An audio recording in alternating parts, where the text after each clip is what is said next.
Hi everyone, this is Nikki and welcome back to the Fundamentals of Print Design. In this lesson, we're going to talk about workspace in InDesign. Now think of workspace as your palette of tools that you're going to be using for all of your print projects. And that means that it's entirely customizable by you, the designer. So the tips that I'm going to give you in this lesson should only be used to apply the basic techniques, but feel free to customize this to your own workflow and allow yourself to figure out a system that works for you. So we have just a document here that we used in the last lesson for setting up guides and grids, but you can see that we have a pretty general workspace here. We have our toolbar on the left, we have our menu up here, and then we have our palettes over here to the right. And that's really what is the key to your workspace, is these palettes over here that you can click and drag. You can take them out, you can drop them in, you can move them around, you can combine them in other palettes, and so forth and so on. So you can really customize this so that it works for you, and you can also click and change around the order of things. So the idea is to create a palette that is easy to use. It has all of the tools that you need for all of your print projects. And you can save these right in InDesign, which makes it very, very handy. So if you go to Window and go to Workspace, you have what would appear first is anything that you have as a default for yourself, any of your custom workspaces. But then you have a basic workspace, a default workspace, one that this is new and improved in CS3, and I'm sure you'll see this in any later versions of CS4, 5, and 6, probably has something very similar. A printing and proofing workspace, which is handy for all of your print projects and you're in that last final phase and you want to proof your document before saving it out, you can bring up this workspace. You can reset your menus and your panels back to the default factory settings.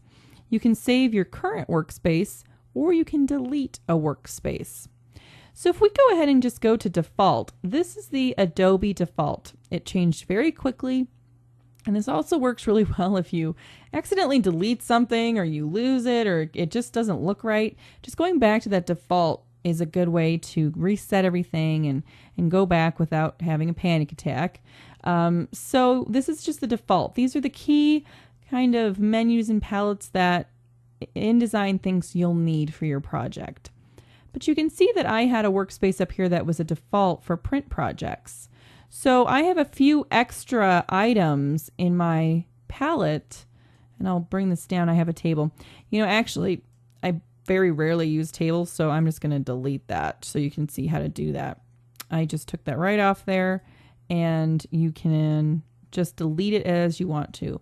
You can also expand your dock and collapse any of your panels here.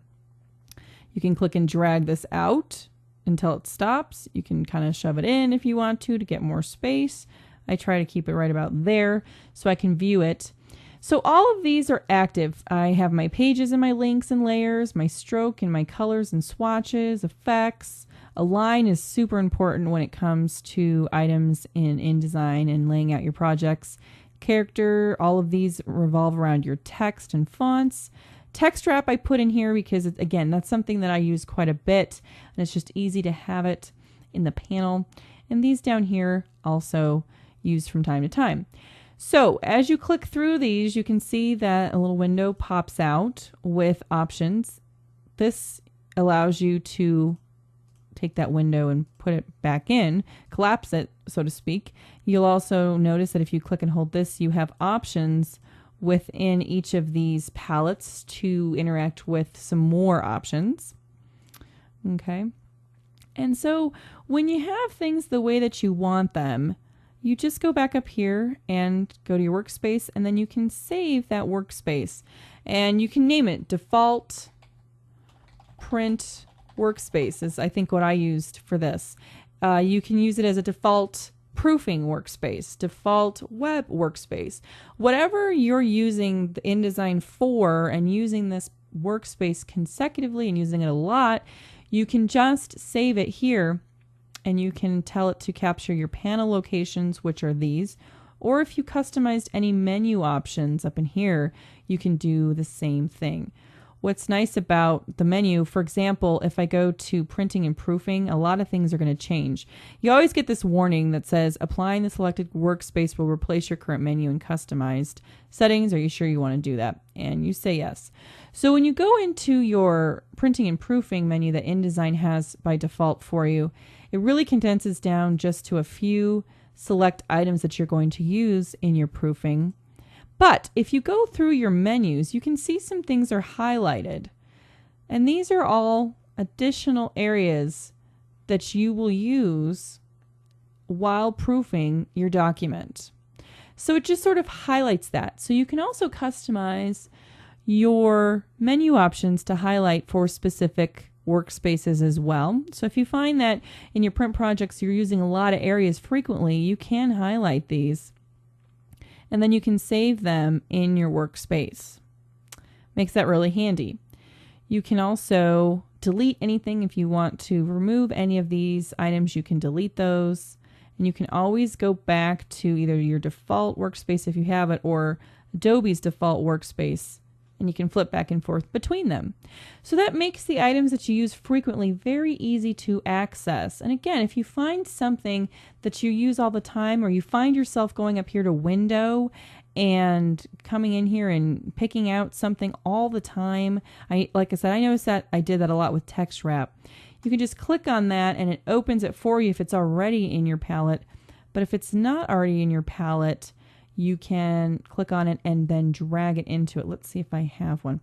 Well, let me just remove text wrap for a second and then we'll bring text wrap back. If it's not in your palette, it comes undocked like this and you can drag it around. Sometimes I'll have menu items or palettes rather kind of all over the place. But if you use it frequently, you can go ahead and drop that into your palette and save that workspace and it'll appear for you from that point forward in that place unless you drag it around. So again, that makes it super easy to work on your print projects and have custom workspaces and really use InDesign for you.